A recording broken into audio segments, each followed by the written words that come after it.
Bien, solo que faltó lo de la memoria a corto plazo. Pero entonces, en últimas, y para resumir lo que no quedó grabado, es que la memoria es un conjunto de muchas habilidades que tienen que ver con algo que es hacer con base en lo que hemos vivido previamente. ¿Sí? Es cuando tú puedes resolver un problema o una tarea con base, usando las experiencias previas. Todo eso, todo lo que quepa ahí es memoria.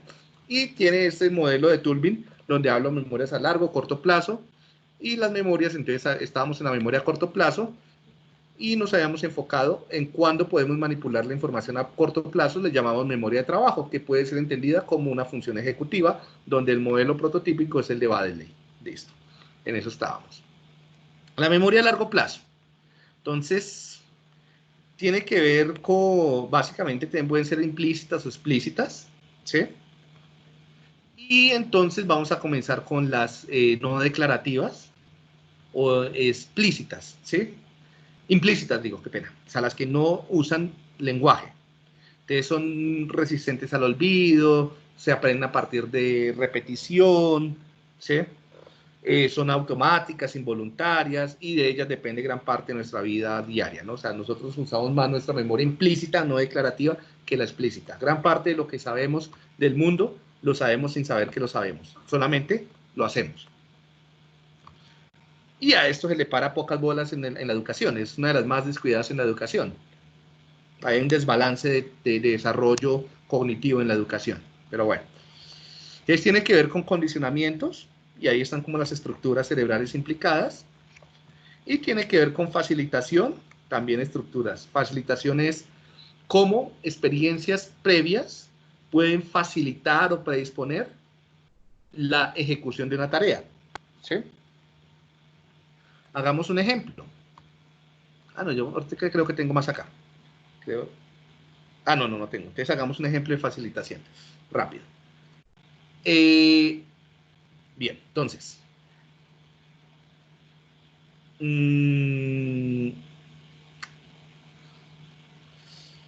Una enfermedad que se acuerden rápidamente, muchachos, díganme. Una enfermedad viral. Alzheimer. Viral. El coronavirus. Bien, La gripe. exactamente. Varicela. Bien. Se lo pensaron. En realidad, ¿cuál se les vino a la cabeza primero? COVID. ¿Cierto? ¿Por qué? Pues porque todo el tiempo están escuchando. No, a mí no. Bueno, a la mayoría. Pueden haber fallas. Sí, pueden haber alternativas, digo. Pero por lo general, claro, de pronto a ti se te ocurrió varicela o algo, puede ser por una experiencia previa. ¿Sí?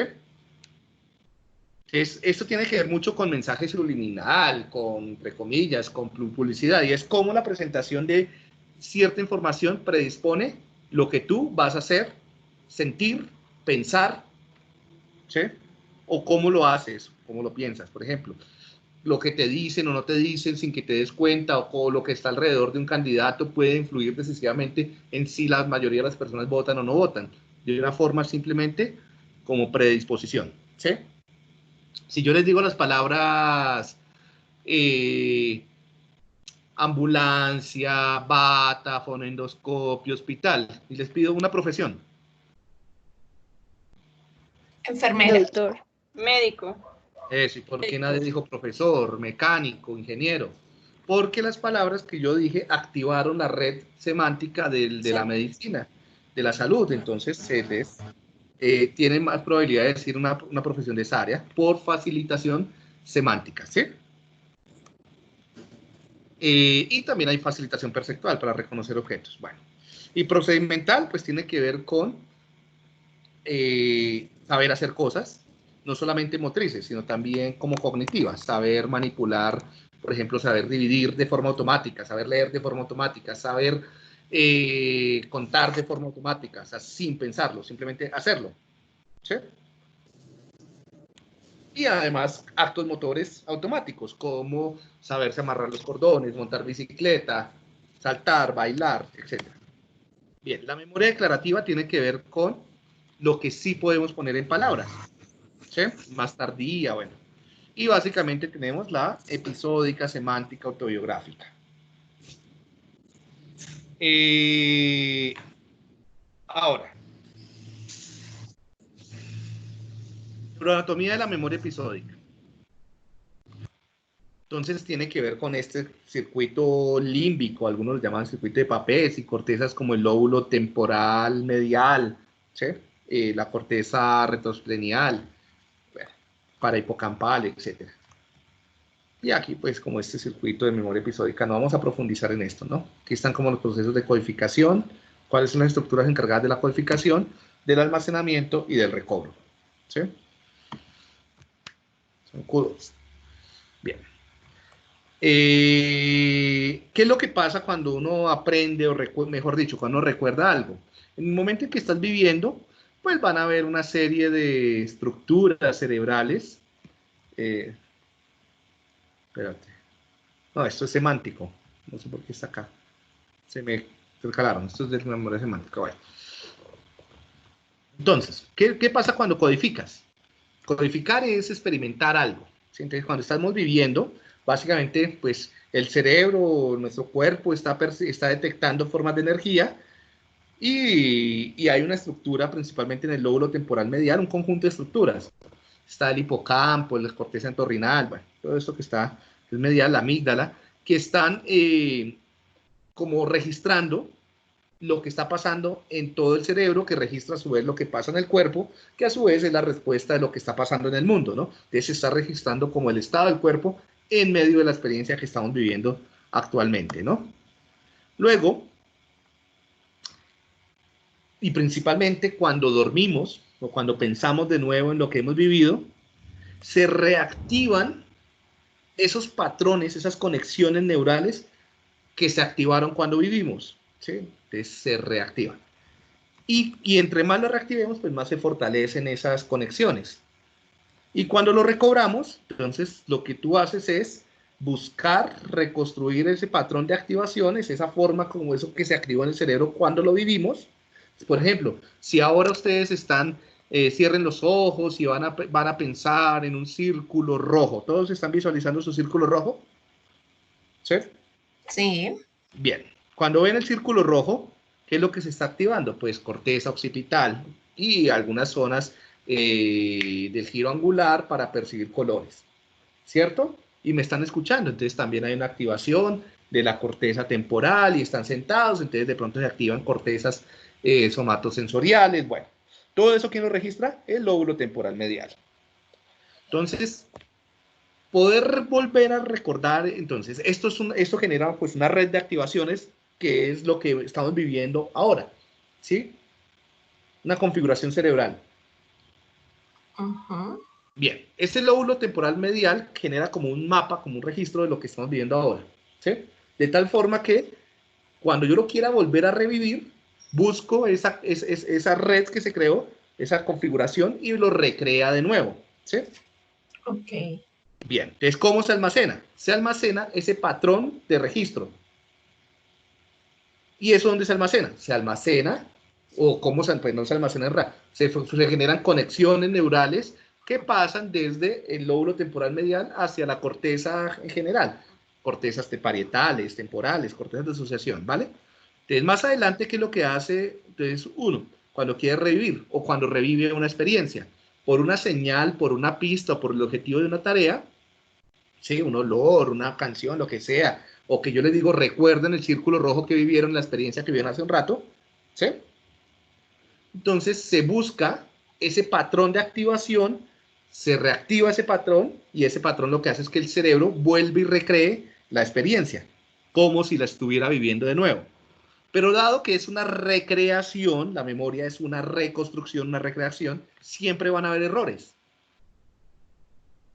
¿sí? Van a haber fallos. Y esos fallos en recordar lo que comúnmente se llaman falsas memorias. Pero es normal, la falsa memoria es una característica de nuestro proceso mnémico, de nuestro proceso de recuerdo, de recordar. ¿Vale? Ok. Bien. Vamos a hacer otro ejemplo. Entonces vean esta imagen. Mm. ¿Sí? Sí. Bien, percibimos la imagen. Cuando ustedes la perciben, entonces, ajá, aquí yo tengo que activar mi lápiz. Pen. Entonces, y colores. Entonces, cuando ustedes perciben, por ejemplo, qué sé yo, la silla, ¿sí? Eso me va a activar cortezas occipitales, ¿cierto? Ujú. Muy bien. Digamos que están en ese parque y ustedes huelen la naturaleza, ¿no? Entonces hay cortezas olfativas. Y adicionalmente están sintiendo la brisa. ¿Sí sienten la brisa?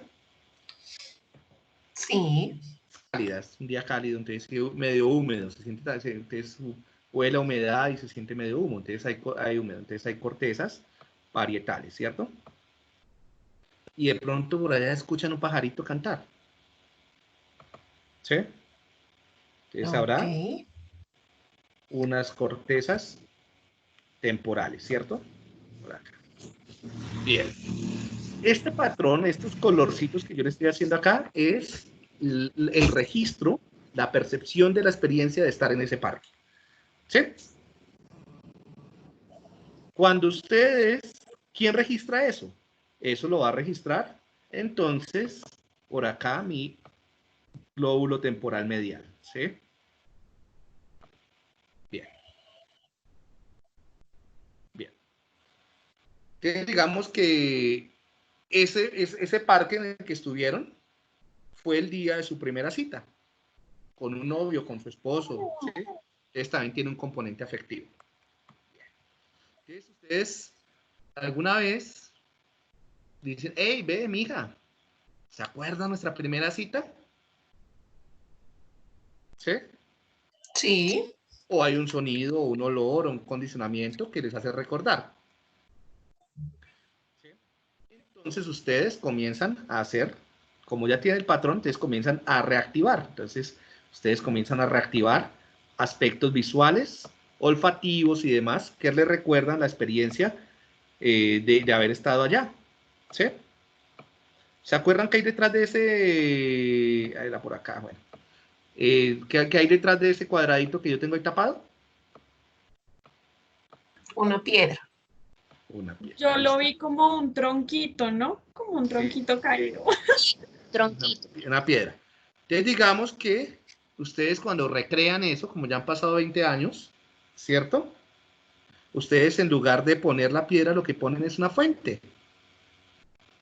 Y usted, sí, mi hijo, ¿se acuerda que había una fuente? Y él, no, ahí no había ninguna fuente.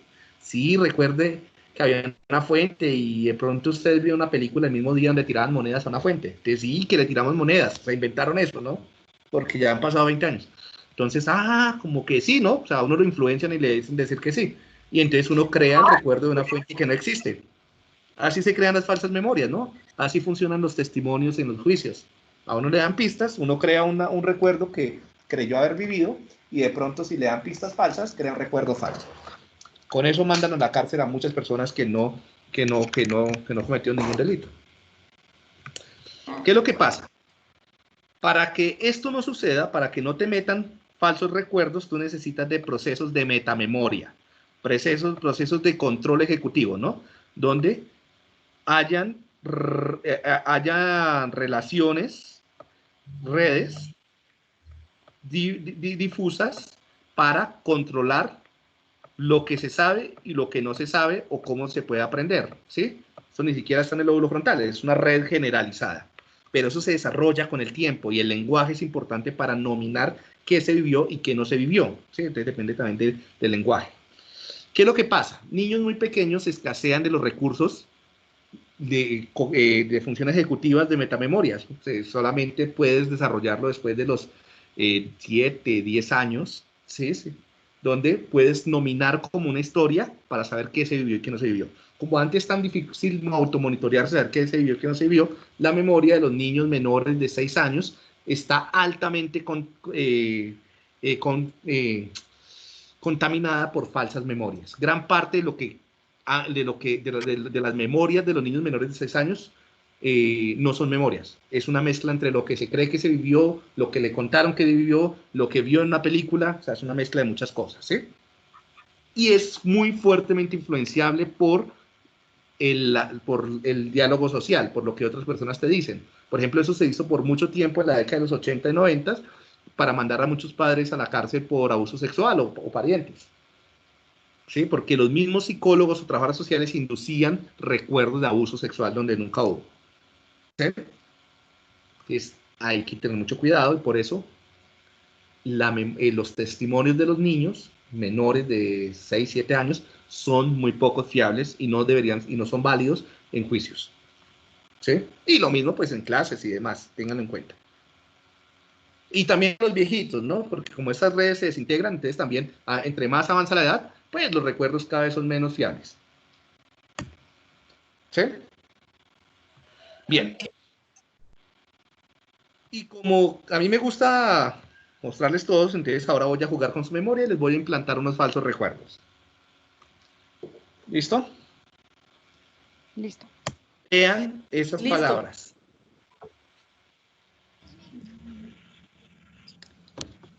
¿Ya? Sí, señor. Listo.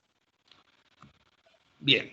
Ahora me van a decir, van a escribir, no me lo digan, escriban, ¿cuál de las siguientes palabras no estaba en la lista anterior? Escriban cuál no estaba.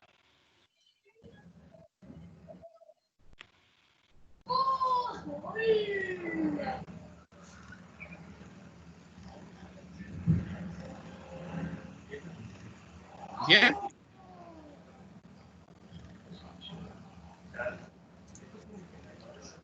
Listo. Palabras que no estaban en la lista anterior.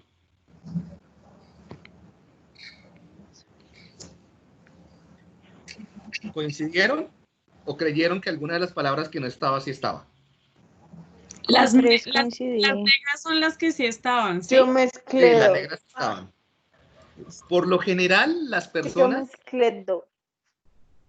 ponen noche y creen y le dicen, pero profe, yo vi la palabra noche. No, noche no estaba. O clima. Es por una asociación semántica. ¿Sí? Entonces, una facilitación es un priming, ¿sí? Una facilitación semántica es que todas hablaban de la noche, ¿sí? Lo llevan a uno al error de percibir una palabra que no estaba. Y esos son muchos ejemplos, ¿no? Entonces, cuando ustedes se unen con su familia, ven fotos, lo que sea, uno, uy, yo recordaba esto de otra forma o creí vivir otra cosa, ¿sí? Porque la memoria es constructiva, es una recreación. Entonces, no hay recuerdos en el cerebro. La gente no tiene información metida en el cerebro, sino que reexperimentan cuando creen recordar algo, ¿sí? Ok. Entonces, por lo tanto, la educación no debe ser memorística ni sacar información de en donde no está, ¿sí?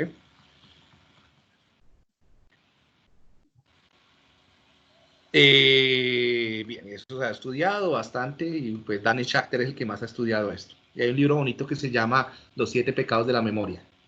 E incluso está en videos en YouTube y demás. ¿Se acuerdan? Ah, no, esto no lo vimos.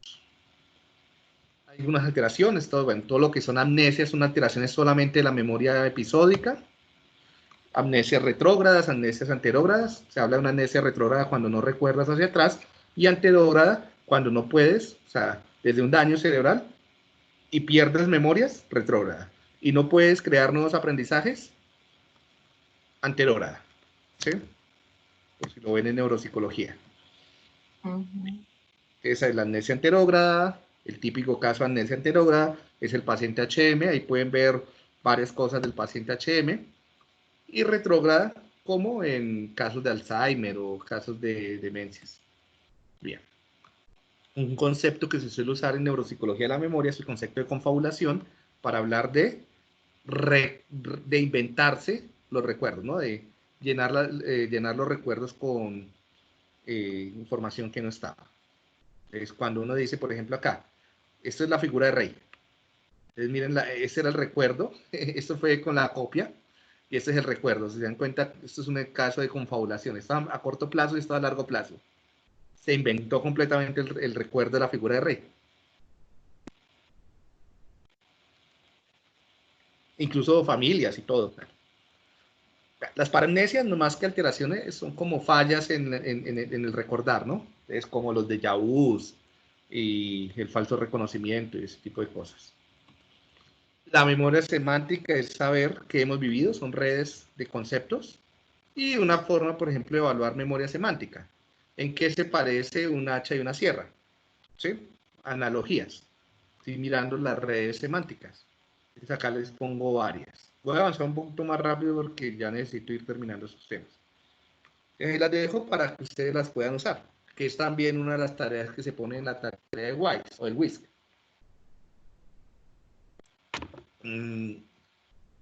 Buscar relaciones conceptuales. Otras es agrupar objetos por reglas conceptuales, como en las matrices, las pruebas de matrices. Hacer definiciones, decir para qué sirve. La prueba, por ejemplo, de vocabulario, decir qué es una cama, decir qué es, ¿sí? Todo esto evalúa aspectos semánticos. La memoria implícita ya la vimos, entonces me voy a saltar esto, facilitación también. Ahí les dejo varios videos de facilitación, cómo se desarrollaría la memoria. Pasemos a esta que es más importante, que es lenguaje. ¿Sí? Entonces recuerden, el lenguaje, al igual que los anteriores, no es una cosa que esté en el mundo, no es un proceso, es un concepto que alude a múltiples procesos, a múltiples habilidades, a múltiples formas de funcionar. ¿Sí? Se adquieren durante los primeros años de vida y se van desarrollando, se van complejizando a lo largo de la niñez, la infancia. Requiere que se desarrollen, se reciclen y se reconecten zonas cerebrales, ¿sí? O sea, y no están en un solo lugar, o sea, no hay un lugar del lenguaje en el cerebro, sino son redes distribuidas. Bien. Cuando hablamos del lenguaje, por lo menos, ¿qué habilidades o sistemas o componentes del lenguaje podemos detectar? Entonces, tenemos un nivel de procesamiento, unas habilidades que son de producción y reconocimiento de fonemas. ¿Qué son los fonemas? Los sonidos del lenguaje. ¿Sí? Entonces, que son específicos para cada lengua, es decir, para cada idioma. ¿Vale? Entonces tendríamos fonemas, las formas de las palabras serían como los morfemas, el léxico serían las palabras propiamente dichas, pero no el significado de la palabra, sino serían el reconocimiento o la producción de palabras vistas u oídas, porque también hay un léxico visual y un léxico auditivo, ¿sí? Como un todo, como una gestal. O sea, cuando tú ves el logo de Colgate y lo identificas, eso es una palabra, un léxico visual. ¿Sí? Si yo te digo papá, mamá, tú no solamente percibes los fonemas, en realidad no estás percibiendo fonema por fonema, sino palabras oídas. Ese sería un procesamiento léxico, ¿sí? Pero sin significado. ¿Sí? Esto no, el léxico, no, el nivel de procesamiento léxico o las habilidades léxicas no implican saber qué es, sino simplemente el reconocimiento. Es más una habilidad perceptual, es una gnosia. El siguiente nivel, si es con significado, sería el nivel semántico. Redes de conocimiento, tiene que ver con la memoria semántica también. Otras habilidades de manejo de la entonación, como la prosodia y el uso de reglas, sería la sintaxis, ¿no? Y uno, pues en general, cuando hace evaluación neuropsicológica, evalúa todo esto, tanto en percepción como en producción. Bien.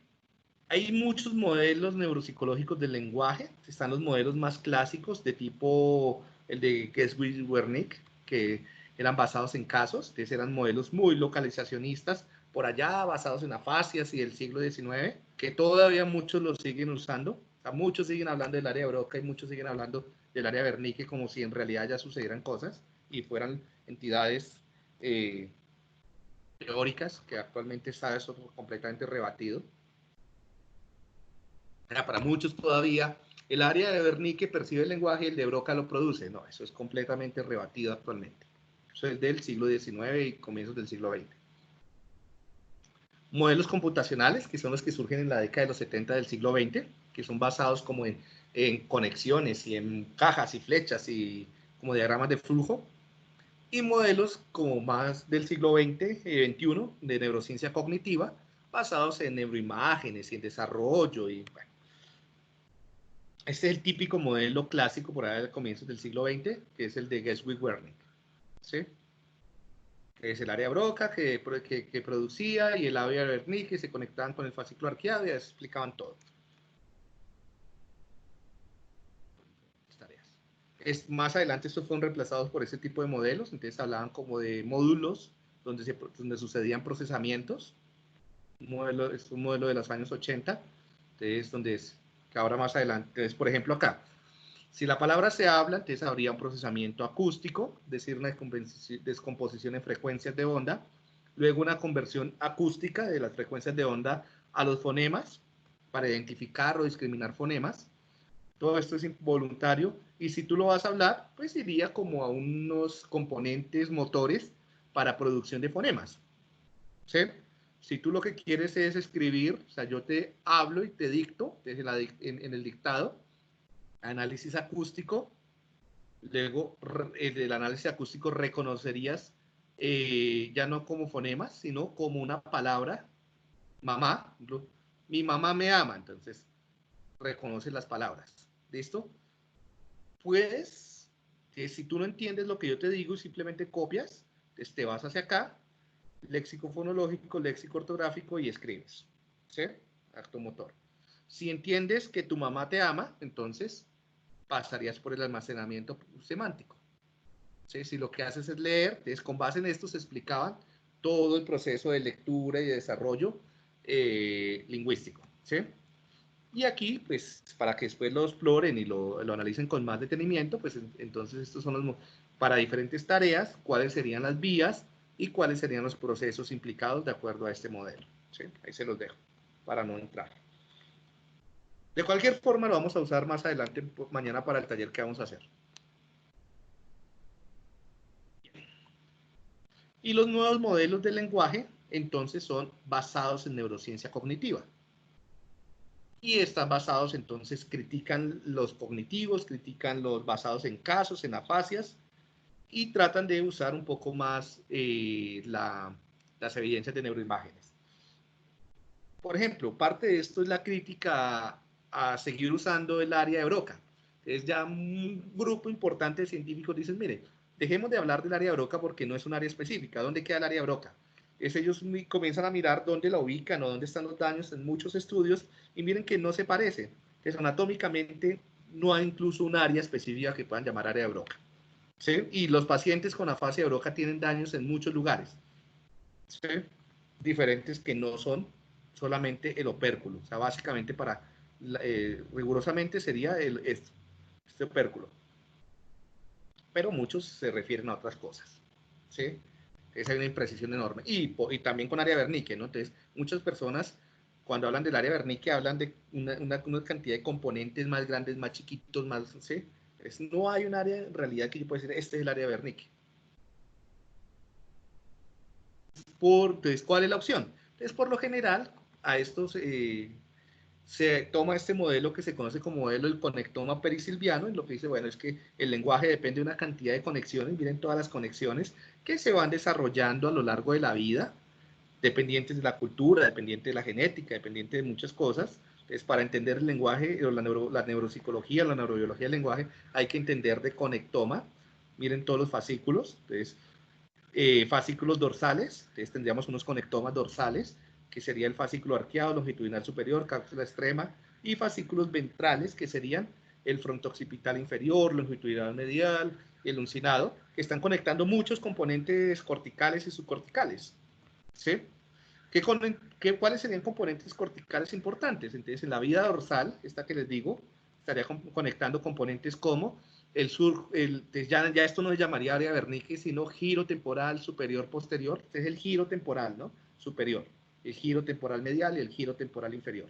Entonces, el giro temporal posterior superior estaría siendo conectado a través del fascículo arqueado superior con corteza premotora o el opérculo motor prefrontal, ¿sí? Y con otros componentes también dorsales, ¿sí? Por ejemplo, la corteza prefrontal dorsolateral y demás. Y además, ventralmente, tendríamos unas conexiones entre el giro temporal medial con el polo temporal, con componentes parietales, con componentes también premotores. Entonces, básicamente hablaríamos como de dos rutas grandes, una ruta dorsal y una ruta ventral, donde la ruta dorsal, con todos esos componentes, sería muy importante para las habilidades de repaso fonoarticulatorio que ya hablamos. Repetir números, repetir fonemas, decir palabras fonema por fonema o sílaba por sílaba, leer sílaba por sílaba. Y mientras los componentes ventrales serían bien importantes para todo lo que tenga que ver con acceder al significado, decir qué son las cosas, para qué sirven, ¿sí? Vale. Esos son como los modelos más actuales. Y se hablan, pues, al menos de este tipo de sistemas. Un sistema ortográfico. Esto lo vamos a ver con más detalle cuando veamos la lectura, ¿sí? Sistema fonológico. Entonces, miren que ni globo es Broca ni Wernicke, ¿no? Entonces, giro temporal superior, surco temporal superior, giro fusiforme, giro frontal inferior, giro supramarginal, ¿sí? Es como la nomenclatura que se está usando actualmente. Entonces, esto sería fonológico y semántico, ¿no? Entonces, ¿qué estructuras se usan para el procesamiento de los sonidos del lenguaje? Estas. ¿Qué estructuras se usan para el procesamiento del qué son las cosas, semántico, de conceptos? Estas. Y para poder leer, que lo vamos a ver más adelante, como estas estructuras. Más de lo mismo, lo voy a saltar. Y estos serían como unos modelos, yo incluso les dejé ahí los artículos desde hace tiempo, desde cómo se desarrolla el lenguaje, entonces van mostrando cómo se van activando, primero, durante una tarea lingüística común y corriente, cómo se van activando diferentes circuitos, y segundo, cómo se van desarrollando a través de la vida, ¿sí? estos circuitos. Esto tiene el mismo proceso de desarrollo. Así son trayectorias del desarrollo. Entonces, miren, incluso va más allá de los 10 años. Y aquí están cómo se van alcanzando cableados diferentes. Entonces, una red ventral se alcanzaría durante los 3 primeros años, y este circuito dorsal y de retroalimentación dorsal sería un poco más tardío, ¿sí? Aquí están las habilidades. Tengan en cuenta mucho esta imagen para lo que vamos a ver de lectura y escritura. ¿Cómo se evalúa? Pues a través de tareas de denominación, de producción, ¿sí? Entonces yo les muestro imágenes, ¿qué ves? ¿Sí? O tareas de reconocimiento de fonemas, de palabras, de sílabas, ¿sí? Bueno, entonces, básicamente, ¿qué evalúa uno? Uno evalúa 3 cosas importantes: procesamiento fonológico, procesamiento léxico y procesamiento semántico, en producción y en comprensión, o percepción y producción. Entonces, producción de fonemas, percepción de fonemas o sílabas, percepción y producción de palabras y no palabras, y percepción y comprensión de estructuras gramaticales, de semántica, a través de frases, comprensión de frases o discursos o párrafos, bueno, depende en lo que vas a evaluar. ¿Sí?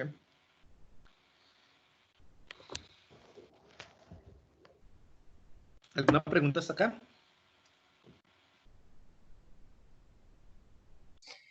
No, señor.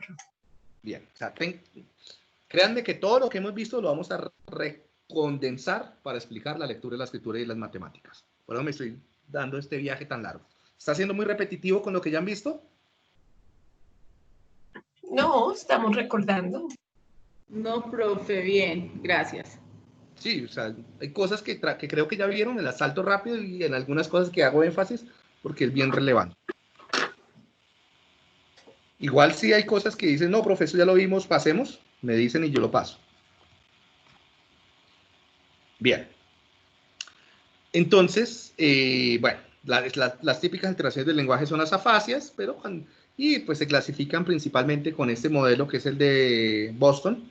Ahí se los dejo por si lo quieren ver más adelante, quieren como entenderlo. ¿Sí? Entonces, en términos de si son afasias fluidas o no fluidas, es decir, si el lenguaje es fluido o si el lenguaje no es fluido. ¿Sí? Si comprende o no comprende, si repite o no repite. Entonces, con eso clasifican todo esto. Dime. Y acá están como las características de todas, para no entrar en Es lo mismo, si es fluido, si no es fluido, si repite, si no repite, si comprende, si no comprende, si denomina, si no domina, y el tipo de parafasias. ¿Qué es para? Para es error, fascia, lenguaje, entonces errores del lenguaje. ¿Sí? Una parafasia será un error del lenguaje. Pueden haber parafasias de producción de fonemas o de percepción de fonemas, serán parafasias fonológicas, ¿sí? Y pueden haber parafasias de producción o comprensión de significados, que serán parafasias semánticas, ¿sí? Entonces, por ejemplo, si yo te digo pero y tú entiendes pelo, entonces será parafasia fonológica. Pero yo te digo gato y tú entiendes perro, será una parafasia semántica, ¿sí? Y cuando veamos lenguaje, creo que ya lo leyeron, ¿no? Cuando veamos, lo leyeron en dislexias, en Sí, lectura, señor. ya no son parafasias, serán paralexias. Entonces, paralexias fonológicas, paralexias semánticas. Bueno, aquí está, pues más o menos lo que ustedes deberían o lo que uno debería siempre evaluar. El lenguaje expresivo, el lenguaje comprensivo, repetición, denominación y como algunas de las tareas, ¿sí? Lo nuevo, ahí les queda para que hagan sus tareas. Y ya el último tema, para cerrar todo este viaje cognitivo extenso. Y es el de las famosísimas funciones ejecutivas que están tan de moda ahora. Sí, eso todo lado que hagan neuropsicología ahora hacen funciones ejecutivas. Son las más queridas en este momento. Bien.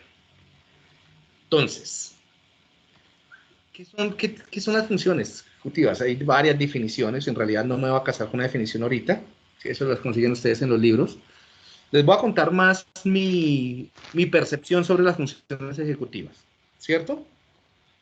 Mi percepción es que las funciones ejecutivas no son procesos endógenos, es decir, no están en el cerebro. Pero mi percepción es que ningún proceso está en el cerebro.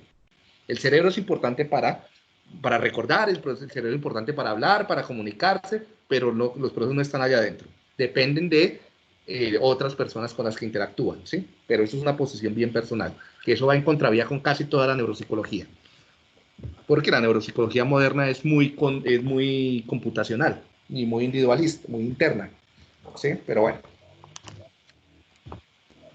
Pero es parte de lo que hemos visto, ¿no? O sea, los problemas tampoco están dentro.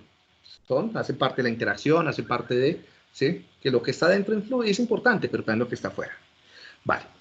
En especial en las funciones ejecutivas. Entonces, como yo lo veo, en general, ¿qué nos permiten hacer las funciones ejecutivas? ¿O qué se describe cuando uno habla de funciones ejecutivas? Básicamente uno está describiendo control, ¿sí? Son habilidades que nos permiten controlar. ¿Controlar qué?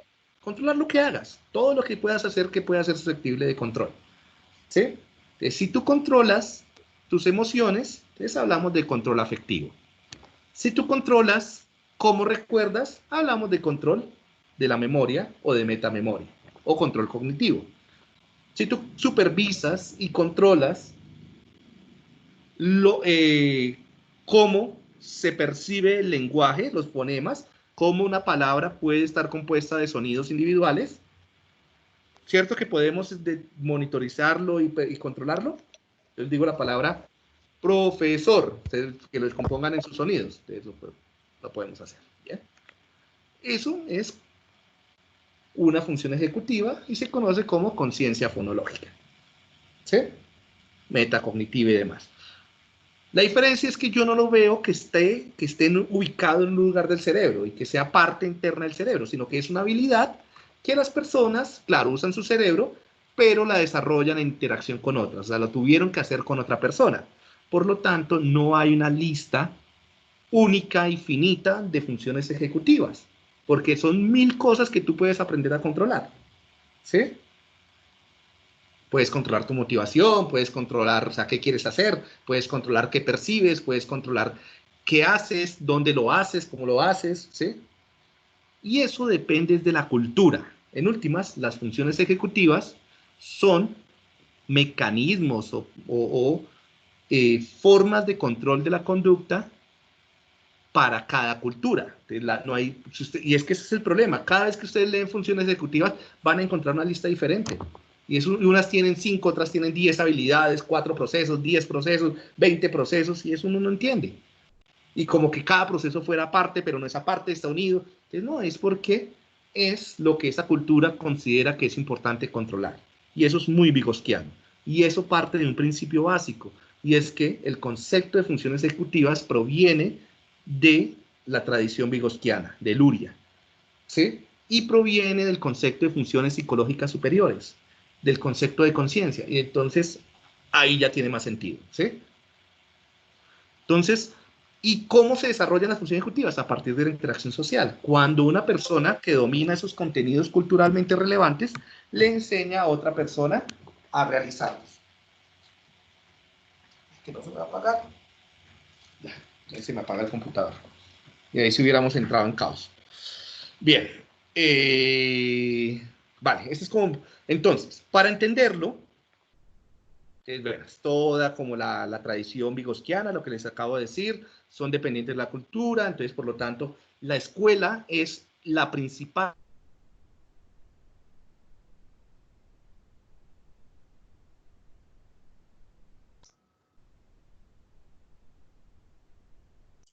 Se te fue la voz, profe. Hola, profe. Falleció. Se Profe, le desconectó el computador. sí, se le acabó la batería. Yo creo que sí. Se apagó. Uy, profe. Claudico, Ah, descanso. Sí. Tiene un break. Qué frío. que Hermencia mande el tinto, que nos haga el favor. Y hoy que está haciendo un frío, apenas. Uy, sí. Con panecito, croissant calientico. Ah, no, pero si va a antojar con combo completo. Ya me dio hambre.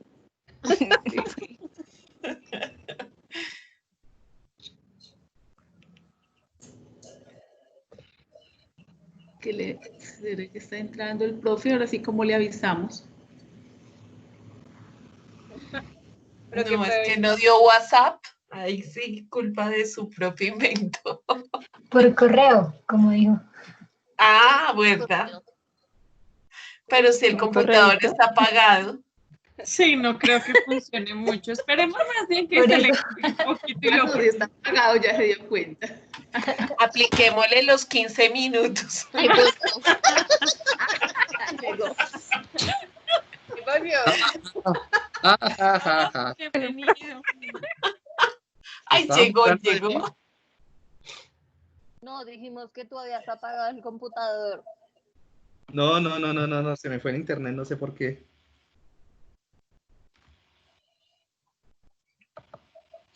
¿Aló, me escuchan bien? Sí, señor. Bueno, perfecto. No, entré en crisis. Yo no, en realidad no sé si me conecté con datos o volvió el internet, pero bueno. Salió. Estamos hablando de funciones ejecutivas, ¿no? Sí, señor. Entonces, Sí, las señor. funciones ejecutivas son habilidades que permiten el control voluntario. Eso es importante. Todas las funciones ejecutivas son un control voluntario. Por lo tanto, es un control mediado por el lenguaje. ¿Sí? O sea, verbalizado. Por lo tanto, el desarrollo de las funciones ejecutivas está atado al desarrollo de la nominación, es decir, del lenguaje, de poder poner en palabras. Las palabras, usar palabras va a ser esencial para el desarrollo de las funciones ejecutivas. ¿Por qué? Porque usar palabras implica que tú puedes usar el sonido, la vibración de la palabra como una señal de regulación. ¿Sí? Cuando ustedes se dicen a ustedes mismos, estoy cansado, pero ya se va a acabar, tengo que concentrarme. Al hacer eso, están enviando una señal de retroalimentación a su cerebro para reactivar un proceso. ¿De qué? De atención en ese caso. ¿Sí? No puedo desconcentrarme, tengo que mirar, tengo que controlarme, no le voy a gritar, no le voy... ¿Sí? Ustedes, por ejemplo, están peleando, están discutiendo con su pareja, con sus hijos o algo, me voy a calmar, voy a contar hasta 10. ¿Qué están haciendo? Algo que alguien hizo con ustedes hace mucho tiempo y ustedes lo aprendieron, o sea, están haciendo una acción social y lo están reactivando. ¿Cómo la reactivan? Usando las palabras. ¿Sí me hago entender? Sí. Por eso parte esencial de enseñar funciones ejecutivas es un contexto, un valor cultural y un lenguaje para generar un medio de reactivación, es decir, un mediador semiótico, en términos vygotsquianos. Bien, esa es como la historia de las funciones ejecutivas y por eso es que es importante verlo, no solo como, claro, el cerebro, el lóbulo, la corteza prefrontal, sí, son importantes. Claro, desarrollar esos cableados son importantes, pero ahí no están. Y no son una lista finita, sino son todas aquellas funciones de control que sean relevantes para una cultura. Como nuestra cultura occidental está tan americanizada, o sea, tan vuelta muy gringa, ¿cierto? Entonces, inhibición, automonitoreo, o sea, todo el parqueadero, todos los yos son relevantes porque es una cultura que le apunta mucho al control del sí mismo, del yo, ¿no? Autonomía y demás. Pero tal vez en otra cultura son otros tipos de mecanismos de control relevantes. Por ejemplo, más sociales o más cooperativos. ¿Sí? Bien. Otra cosa que se suele distorsionar y se debe tener muy en cuenta es el mito de Phineas Gage. Siempre que le enseñan una función ejecutiva le muestran a Phineas. ¿Ya les habían presentado al señor Phineas? Sí, claro. Y al de Broca y al de Albertique también, profe, los conocemos todos. Eso. Pero entonces el señor Phineas es la mentira más grande de la neuropsicología, que la mayoría de personas no saben que es una mentira. O sea, no lo dicen de mala fe, lo creen de buena fe. Y en la mayoría de los textos de neuropsicología muy rigurosos y muy científicos tienen información errónea. Esto es como cuando tú haces un rumor y se comienza a dispersar y todo el mundo lo repite como si fuera cierto. ¿No les ha pasado? ¿Alguien se inventa un chisme de alguien? ¿Sí sabe que ese es gay? Todo el mundo ya después, ¿sí? ¿Sí sabe que le pega a la mamá? Lo que sea. ¿Sí? Y se repite y después llega un momento en que se convierte en la realidad. O sea, se dispersa ese rumor y se convierte en la realidad. Lo mismo pasó con Phineas Gage. Hasta hace 2 meses yo juraba y creía y enseñaba lo mismo que enseñan todo el mundo. O sea, que preparando una clase me di cuenta de que la estaban barrando. Bueno, básicamente fue por un tweet, porque había un Twitter de Jen DeSetti de la Universidad de Chicago, de Illinois, y él dijo que se había eliminado toda mención de Phineas Gage de los cursos de psicología de esa universidad. Yo, ¿cómo así? ¿Por qué? O sea, lo habían vetado. O sea, que él es el director real, dijo, gracias, por ahora conseguimos eliminar la mención a Phineas Gage de todos los... Y yo, ¿pero por qué lo vetan? Si supuestamente es algo tan importante, ¿no? Y comencé a investigar y me di cuenta de muchas de estas cosas. Entonces, ¿qué se sabe de Phineas? Sí existió. Sí, como Cristo existió, Jesucristo existió. Pero hay mucho mito. No hay registros primero, tuvo un TC, lo de la varilla y eso fue cierto. Y sobrevivió, fue cierto. ¿Sí? De ahí para adelante sí vienen la cadena de distorsiones. Primero, no hay una sola evaluación médica previa o posterior al accidente. Nada, el tipo se destrozó la cabeza, se recuperó, se fue para la casa a vivir con la mamá, vivía con la mamá, y ya, pero no hay historia clínica. No hay una descripción o sea, sistemática de cómo él era antes y cómo era después. Todo eso de que antes era buena gente y luego era grosero, de que antes era un buen ciudadano y perdió sus valores y después fue una bestia y que pasaba de circo en circo, todo eso fue falso. El tipo vivió 11 años después de la lesión. ¿Sí? Y aquí viene. Adivinen dónde vivió la mayoría de tiempo, esos 11 años.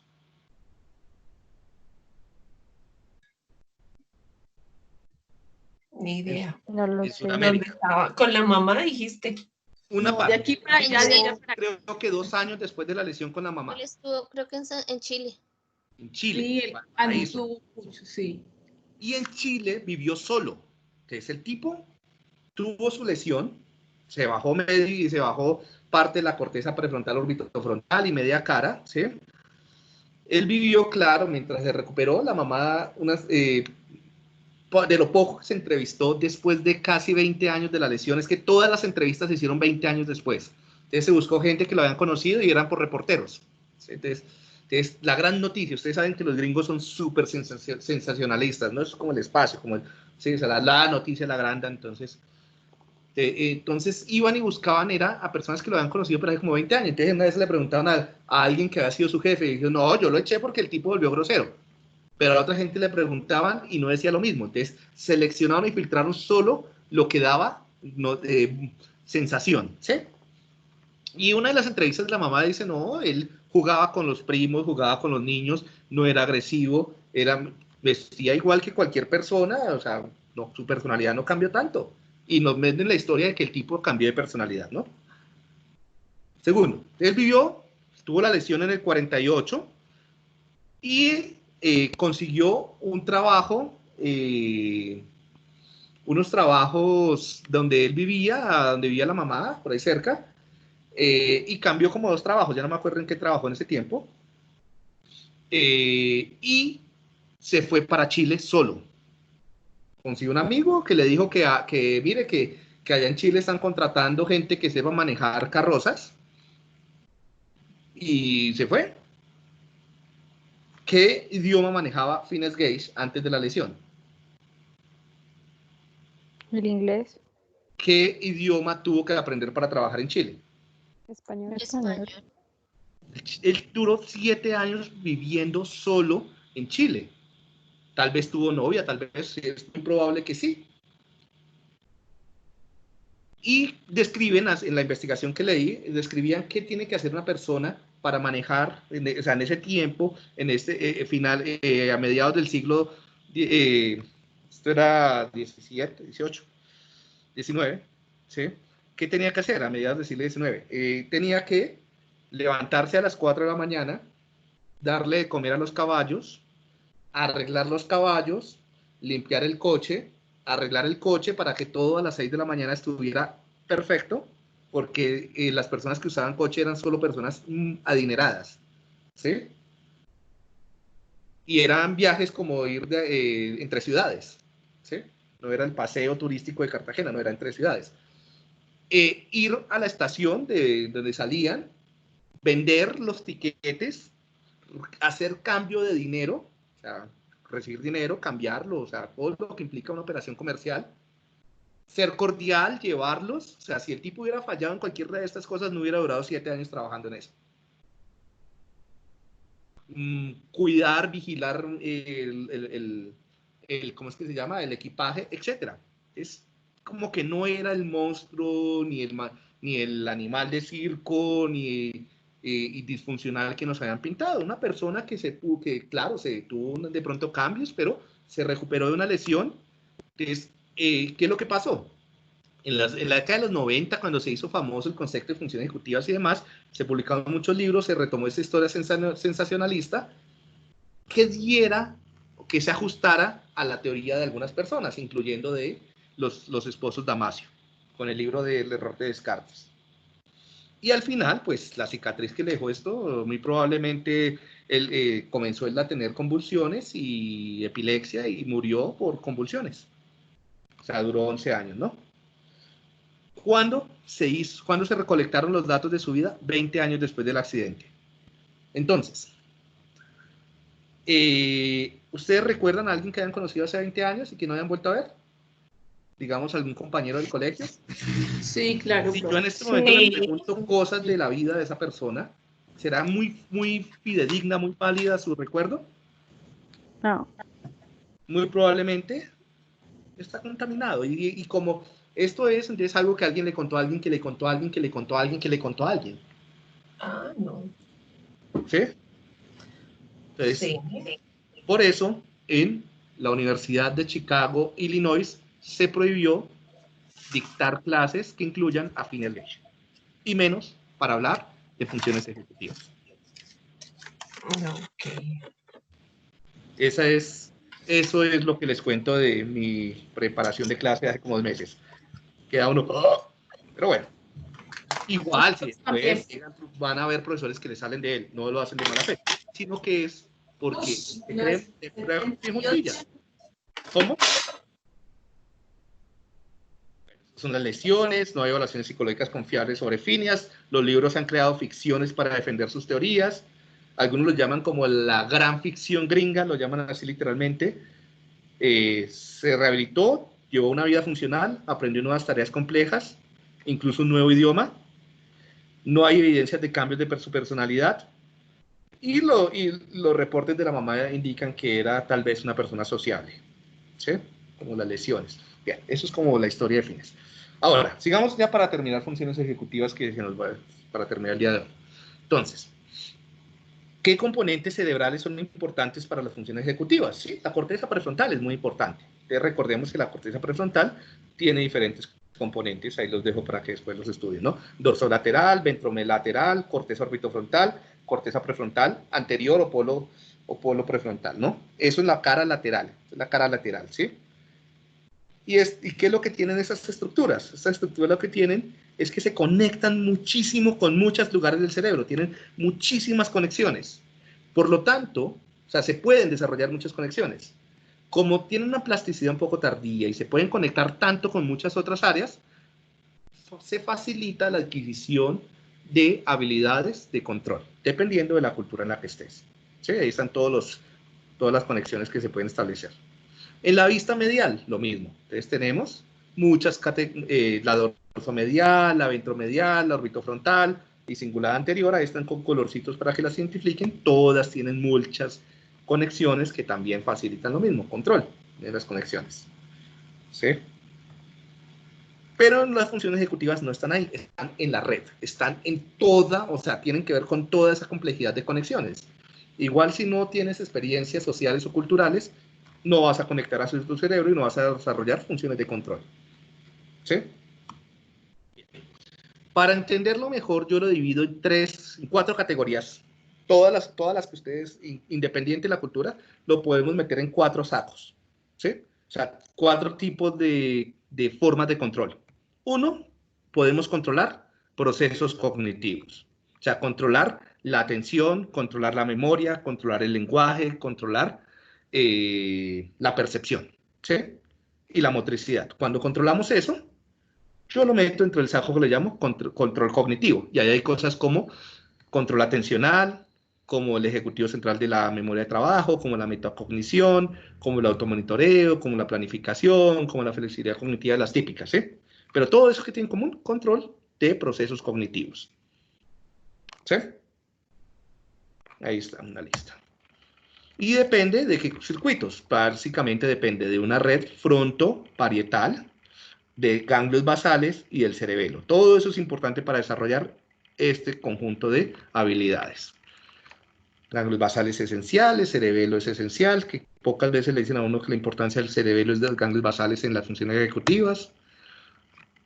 Cosas como organización, categorización, planificación. En todas estas hay enlaces y esos enlaces son tareas que ustedes pueden usar. ¿Sí? O sea, son ejercicios que pueden usarlos, como la Torre de Hanoi, la Torre de Londres, para hacer evaluación de funciones ejecutivas. Fluidez verbal, ¿sí? Control atencional. Cada una está qué es y las tareas que se usan para evaluar, ¿no? Flexibilidad cognitiva, también ahí están las tarjetas de Wisconsin. Vale. No alcanzo ahorita que hagamos demostraciones de cada una, ¿sí? Control afectivo conductual. Es inhibición, el freno inhibitorio. ¿Sí? El freno inhibitorio tiene que ver con el control motor. ¿Sí? Aquí vemos nuestro perrito haciendo malabares. Con el control afectivo, con la inhibición de las respuestas emocionales. Con el control atencional, pero no en la atención de resolver una tarea, sino de mantenerse en la tarea. O sea, la atención sostenida. Esto era más atención selectiva. ¿Sí? Inhibición de ideas intrusivas, bueno, ahí está todo esto. Las tareas, efecto Stroop, tareas de atención de vigilancia, ¿sí? Go, no go, acá estarían las tareas de go, no go, autocontrol, ¿no? Como el circuito involucrado, entonces, control atencional inhibitorio, entonces acá estaría la parte de el freno para mantenerse en una tarea, ¿no? O sea, este tipo tiene un freno inhibitorio tenaz. Aquí hay acá hay un enlace para que hagan Stroop. La tarea de Stroop es la de los colorcitos, las palabras en colores, que tú debes inhibir para no decir el color de la palabra, sino el color con el que está escrito. Tareas tipo go, no go, hacer, no hacer. Entonces tú no debes hacer ciertas cosas. Bien. Control emocional. Es la tarea del marshmallow, ¿cierto? No te puedes comer el marshmallow. Eso es mucha inhibición. Entonces, hay una recompensa y tú tienes que inhibir. Entonces, todas las tareas, como acá están las tarjetas de Iowa, ¿sí? Que son todas las tareas tipo póker, donde tú tienes recompensas y para poder resolver la tarea bien, tienes que irte por las tarjetas que dan menos recompensa para que no te castiguen tan fuerte, ¿no? Entonces, como en la vida real, si tú quieres, el que es muy ambicioso termina pagándola. ¿Por qué? ¿Por qué la ambición genera problemas? Porque la ambición conlleva a conductas de riesgo. Entonces, el control emocional también implica inhibir conductas de riesgo al que pueden ser altamente recompensantes. ¿Sí? Sexo sin protección, consumo de drogas. ¿Sí? Entonces, hay muchas actividades que uno... ¿Sí? Esos alimentos súper dulces, un postre así bien delicioso, ¿cierto? Un helado, entonces, que son tan ricos, pero sabes que te van a dañar la vida. Entonces, la recompensa desmedida genera riesgo y el riesgo genera problemas, ¿no? Entonces, y la función ejecutiva acá es aprender a inhibir esas conductas de riesgo. ¿Cómo? Pues cada cultura tiene sus estrategias para inhibirlo. Decir un mantra, o pensar en la ley, o pensar en la pena, o pensar en la obesidad, o pensar en la arteriosclerosis, lo que sea. ¿Sí? Todo lo que son escalas de ansiedad, depresión, tareas de aplazamiento del refuerzo, tareas de conductas de riesgo. Bueno, todo eso está relacionado con la inhibición. El control motivacional tendría que ver con, y de cada una yo les muestro como los circuitos involucrados, ¿no? Entonces tendría que ver con modular el esfuerzo necesario para resolver una tarea, para llegar a metas. Tiene que ver mucho con lo anterior. Y percibir que controlamos nuestro ambiente. Y por último tendríamos como la última categoría grande que sería el control social. Es todo lo que tiene que ver con pensar en otras personas, la teoría de la mente, empatía, ¿sí? ¿Qué implica? Dime. Dime. Alguien piensa que es. Y eso ha llevado a un concepto nuevo, de pronto en otro contexto se los explico y se los menciono bien, que es el de memoria de trabajo social. Y es resolver tareas pensando en los demás. ¿Sí? Bueno, hay muchos tipos de, por ejemplo, también pensar en uno mismo. Cuando uno piensa en uno mismo es porque es como si fuera otra persona. Entonces, todas las tareas de introspección, automonitoreo, yo lo llamo el parqueadero, ¿no? Todos los autos, autoestima, autoconfianza, autoeficacia, todos los autos. Memoria autobiográfica, dependen de estos circuitos. Entonces, 4 grandes sacos, categorías, clases de funciones ejecutivas que se desarrollan de acuerdo a la cultura. Control cognitivo, control conductual afectivo, motivacional y social. ¿Sí? Y acá hay, por ejemplo, un ejemplo de tarea go, no go. ¿Sí? Entonces, si sale gris, dicen día. Si sale negro, no hacen nada. Día, ¿cierto? Eso. Día. Día. Día. Día. Día. Día. Día. Ahora, si sale gris, dicen noche. Van a hacerlo más rápido. Si sale negro, dicen día. Noche. Noche. Noche. Noche. Noche. Noche. Noche. Día. Día. Día. Día. Noche. Noche. Día. Día. Día. Noche. Noche. Día. Día. Noche. Noche. Noche. No. Tareas que ustedes pueden hacer de go, no go. Por ejemplo, cosas como una tarea simple, la del marshmallow, ¿no? La de los dulces. Y cuentan cuánto tiempo pasa antes de que se lo coman. O le dicen a los niños, mire, les traje un regalo Cierren los ojos. El que abra los ojos no tiene regalo.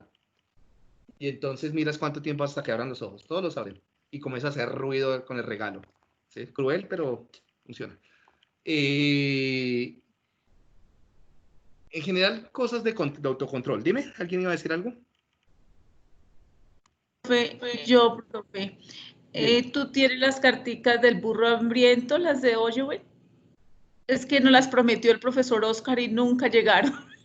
No. Y dice que hay un enlace, pero no tenemos. Ya sé cuál.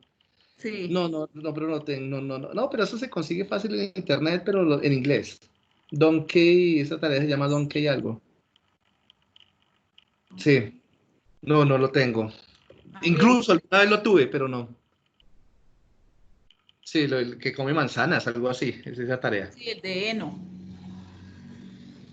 Sí. Ok, profe, lo buscaré. Sí, discúlpame. Entonces, bueno, ahí miramos ya todos los procesos de memoria, atención, bueno, que están implicados y cómo se van desarrollando, ¿no? Mañana ya comenzamos a meternos con lectoescritura. Nos explicaremos al principio cómo se adquiere la lectura. Digo, con lectura mañana. Lectura. Y nos concentraremos sobre de qué forma estos tipos de procesos, de subprocesos, pueden estar implicados en la adquisición de la lectura, ¿vale? Listo, profe.